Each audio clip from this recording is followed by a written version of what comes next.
গোটা বিশ্ববিদ্যালয় ধুলোয় মিশে যাচ্ছে, গোটা গোটা ইনফ্রাস্ট্রাকচার, হাসপাতাল ধুলোয় মিশে যাচ্ছে।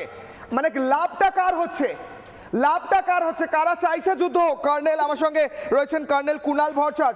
আমার প্রশ্ন হচ্ছে, ইসরায়েল কাদের মিসাইল সিস্টেম যে জায়গাগুলোয় থাকে, সেই মিসাইল সিস্টেমের গোটা অস্ত্র ভান্ডারটাকে ধ্বংস করে দিয়েছে। মিসাইল সিস্টেমগুলো ছিল যেখানে, ওই মিসাইলগুলো ধ্বংস হয়েছে। এরপরেও তো ইরান হামলা চালাচ্ছে, থামানো যাচ্ছে না। কে ভেবেছিল এতগুলো দেশের বিরুদ্ধে ইরান এই টানা যুদ্ধ চালাবে? তাদের কি নতুন করে সাপ্লাই চলছে? কেউ সাপ্লাই করে যাচ্ছে ভেতর ভেতর, কেউ জানতে পারছে না? বলুন স্যার। এটা একদম সাধারণ জনতার একটা রং ইমপ্রেশন যে মুসলমান দেশে বোমা মারছে। কাতার, ইউএই, সৌদি আরবিয়া ইত্যাদি শহরে, দুবাই ইত্যাদি শহরে যে ইরান বম্বিং করছে, এটা ওই দেশকে বম্বিং করছে না। এই সমস্ত দেশে যে আমেরিকান ঘাঁটি আছে, এয়ারফোর্স বেস আছে, আর্মি বেস আছে, তারা সেই জায়গায় অ্যাটাক করছে। সুতরাং এটা পুরো দুবাই শহরকে অ্যাটাক করছে না। আমরা দেখছি বুর্জ খলিফা খালি হয়ে গেছে, অ্যাকচুয়ালি না, ওটা যেখানে দুবাইয়ের আমেরিকান সেন্টার, সেখানে বম্বিং হচ্ছে। এখন এই জিনিসটা যে হচ্ছে, এটা একটা তৃতীয় বিশ্বযুদ্ধের দিকে এগোচ্ছে না। কারণ মিসাইল হলেও চায়না এবং রাশিয়া এই দুজন ইরানকে সাপোর্ট করছে, কিন্তু এরা ওপেনলি আসতে চাইছে না। কারণ চায়নার মেন কাস্টমার হচ্ছে আমেরিকান মার্কেট। সুতরাং চায়না হয়তো কিছু ওয়েপন দিচ্ছে, কিছু এয়ারক্রাফট দিচ্ছে, কিছু মিসাইল দিচ্ছে।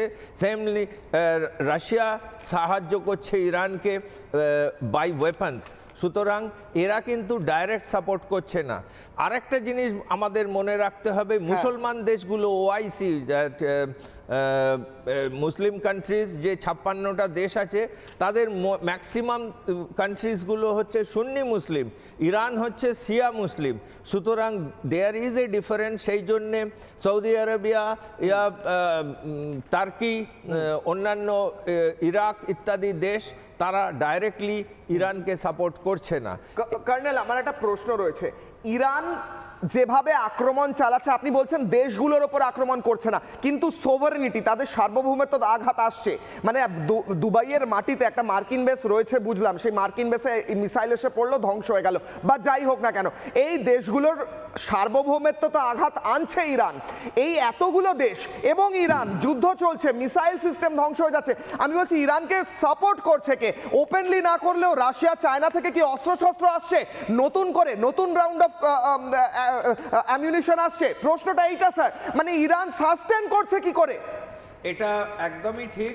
রাশিয়া এবং চায়না ডাইরেক্টলি ইনভলভ করছে না, তারা অস্ত্র সাপ্লাই করছে। একটা ইন্টারেস্টিং পয়েন্ট বলি, যে 27শে ফেব্রুয়ারি নরেন্দ্র মোদী ইসরায়েলে গিয়েছিল। সেখানে নেতানিয়াহু ইসরায়েল বলেছে যে আপনারা পাকিস্তানকে বিজি রাখুন বাই আফগানিস্তান, কারণ আফগানিস্তানের সঙ্গে ইন্ডিয়ার রিলেশনটা খুব ভালো, এবং পাকিস্তানকে অ্যাটাক করুন। কারণ আগেরবারের যুদ্ধে দেখা গিয়েছিল যে পাকিস্তান ডাইরেক্টলি ইনভলভ ছিল ইরানকে সাহায্য করার জন্যে। এখন পাকিস্তানের নিজের লেজে আগুন জ্বালিয়ে দেওয়া হয়েছে। আমরা জানি নূর খান এয়ারপোর্ট, যেটা রাওয়ালপিন্ডির কাছে, সেইখানে অপারেশন সিঁদুরে ইন্ডিয়া অ্যাটাক করেছিল। এখন আফগানিস্তান অলসো পাকিস্তানকে অ্যাটাক করছে। সুতরাং পাকিস্তানের মেন ফ্রেম ওয়েস্টার্ন পাকিস্তান, মানে আফগানিস্তান বর্ডারে ইনভলভ হয়ে গেছে। তারা আর ইরানকে সাপোর্ট করতে পারছে না।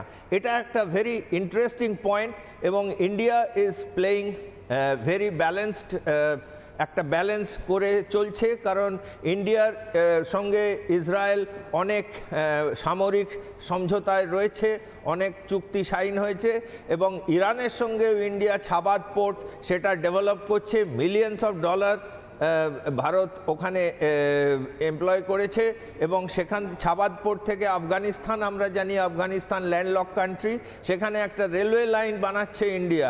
সুতরাং অনেক টাকা ইনভলভ ইরানের সঙ্গে, অনেক টেকনোলজি এবং মিলিটারি হেল্প দরকার ইসরায়েলের সঙ্গে।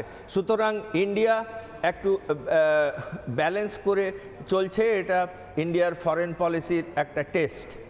নানা ধরনের কন্টেন্ট দেখার জন্য লাইক করুন, শেয়ার করুন আমাদের ফেসবুক পেজ, সাবস্ক্রাইব করুন আমাদের ইউটিউব চ্যানেল। পাশাপাশি অন্যান্য ব্রেকিং নিউজের জন্য অবশ্যই চোখ রাখুন রিপাবলিক বাংলায়।